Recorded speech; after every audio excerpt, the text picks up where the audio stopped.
很多人都喜欢投资银行或一些金融股，觉得很安全和有保障。事实真的是这样吗？今天的话题是关于为什么投资金融股不是一般人想象的那么容易。巴菲特将会解释为什么金融公司比其他公司很难分析。对于大多数非金融公司来说，分析资产负债表的准确价值对于投资公司并不重要。比如一家工业公司的资产负债表上有30亿的机械和设备，这是他们为机器和设备支付的金额减去累计折旧。我们不知道这些东西现在值多少钱，但不在乎，因为主要的投资决定是考虑公司的现金流或利润。另一方面，银行的资产负债表包括发放的所有贷款减去准备金。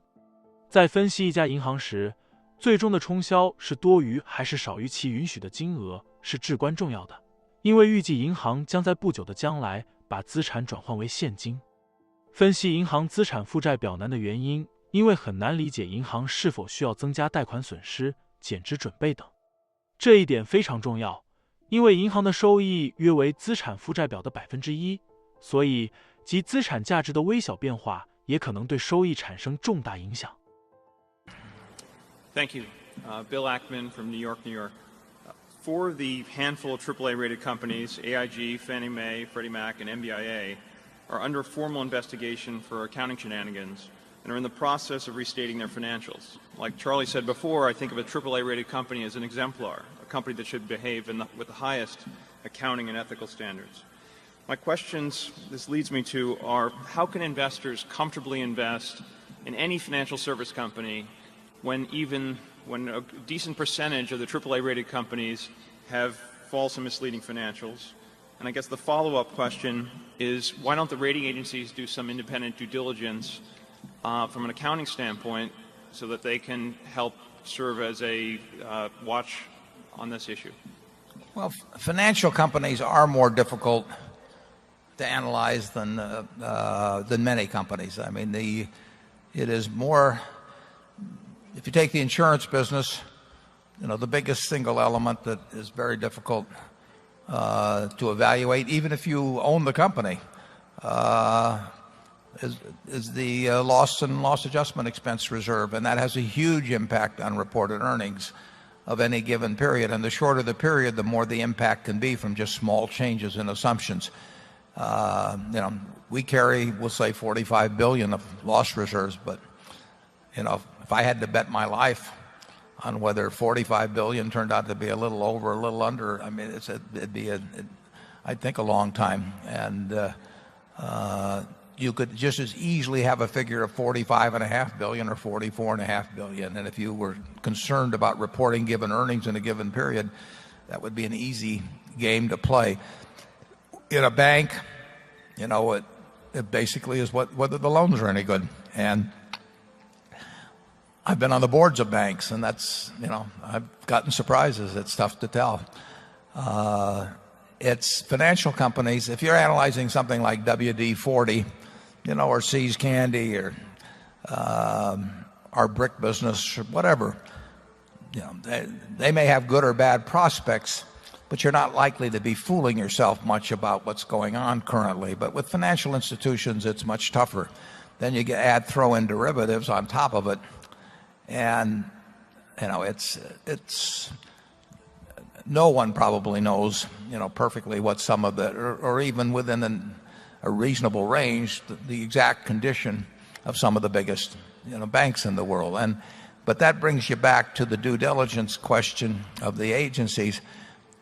You had very high grade, very smart, financially smart people on the boards of both Freddie and Fannie, and yet, one was $5 billion and one was apparently $9 billion.